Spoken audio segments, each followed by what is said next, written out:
Thousands of kids across Massachusetts are experiencing homelessness right now. And as housing prices in greater Boston and beyond get steeper, the search for a stable place to live is only getting harder. For some, it's downright impossible. And that was the case for James Berger and his 9-year-old daughter, who took GBH News along as they searched for affordable housing after the relative they were living with in Boston last fall was evicted. Right now we are at Sonesta Symphony Suites. We've been living here for 5 months temporarily while we await for housing. You ready, little girl? Here, get this water. I can no longer pay for this hotel.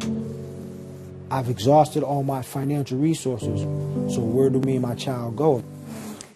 Now, James and his daughter Jamila were ultimately forced to leave Massachusetts because they weren't able to find affordable housing here, a reality many other families across the state are facing as well. I'm joined now by Brandy Brooks, the executive director of Higher Ground. That's a nonprofit that tried to help James and Jamila find affordable housing as part of a partnership with the city of Boston to help reduce student homelessness.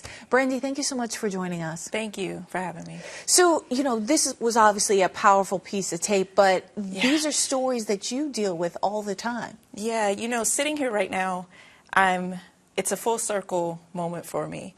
Because when I think about Mr. Berger, I think about Jamila, I think about my own story. I was a year older than Jamila when my family experienced homelessness. And so to sit here now as an executive director of an organization and to be able to lead an organization that supports homeless students and families is truly a full circle moment for me, personally and professionally. How pervasive is this issue? Because I feel like a lot of folks may see this story, be sympathetic, but think it might be a one-off. It is definitely not a one-off situation, depending on what data set you look at. So according to most recent data that we received from the Department of Elementary and Secondary Education, in the city of Boston, there are a little over 4,300 homeless students that we know of. So those are students that have identified, their families have said, I'm homeless, I need support. But there are so many others that we know are homeless because some families may not think of themselves as homeless because they do have a roof over their head, but they're couch surfing, they're doubled up, or, living in other situations that are inhabitable. But again, they're not part of the roster. And so that's in the city of Boston. In the state, we know that there are approximately 25,000 homeless students. And so multiply that by the families, because again, I'm just talking about the students in the schools. So it's a bigger problem than we think of. I think about also that's got to affect how they focus in class, all of these types of things, like what their academic achievement is, which we've all been told is you do well in school, you can find a way out. Absolutely. So you think about, when we talk about just basic needs, Maslow's hierarchy, safety is important. Making sure you have a safe place to lay your head every night is important to anyone, no matter who they are. And so if you are a child, you are an adult, you are anyone experiencing housing instability, you can't focus in school. You try to go to school and you're learning about math, you're learning about ELA, but your mind is not there. You may not have eaten a full meal last night. And then so you have food insecurity coupled with housing instability, coupled with do you need additional supports? Because housing may be one of the issues that you are dealing with. So what's your social emotional like? You heard the story when Jamila said, they asked her, how are you feeling, Jamila? And she said, I'm stressed. Right? Like, I know what my dad is experiencing. I see him struggling. And so she's taking that with her to school. Can she focus? Can she concentrate on the studies right there in front of her? It's more difficult. And we know that students that experience homelessness, they are less likely to graduate. They are more likely to need additional supports and services. They are more likely to also be food insecure, and on and on and on. What needs to be done on a state and even a federal level to really zero in on this issue? Because I imagine it's many factors. It's the high cost of living in Massachusetts.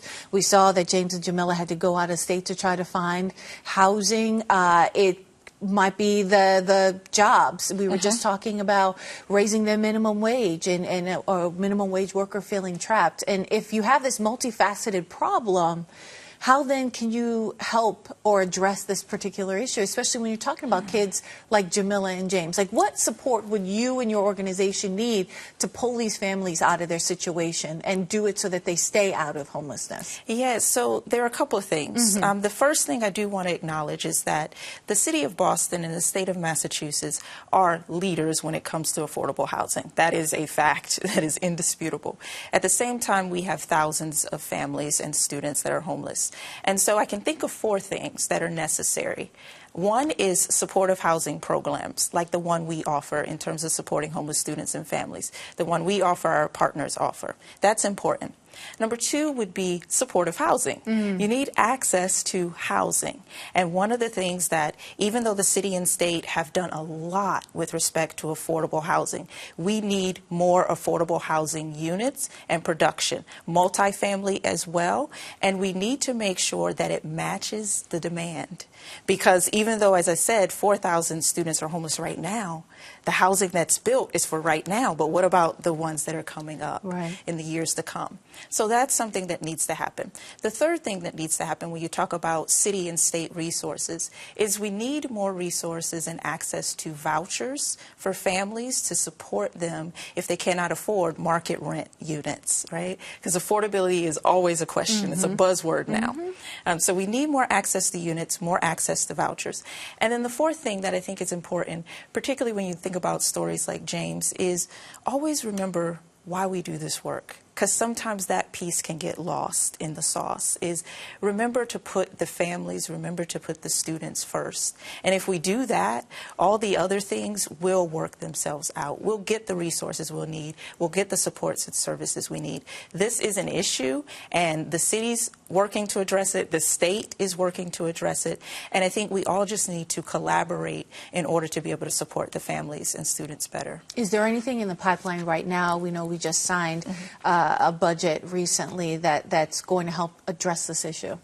So there are several things that are in the pipeline. You know, there's definitely advocacy for, as I just mentioned, more units, as well as vouchers, different vouchers, because as we know right now, we have a lot of undocumented families, migrant families moving into state, and so city and state resources are the ones they can access. So there's a definitely concerted push there. There's some other legislation with respect to, at the local level, around the IDP and, you know, thinking about how do we define affordability? And is it really affordable for all income levels? So I know there are efforts by the City Council and others. So there are many things being done to address this issue locally, state, and nationally.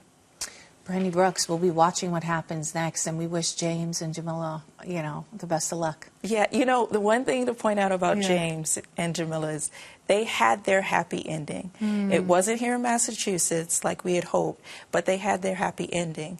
And I'm always mindful of the more than 300 families that had their happy ending here in Boston, here in Massachusetts. And so if we keep the families centered, we keep the work centered, we'll continue to support families like James and Jamila.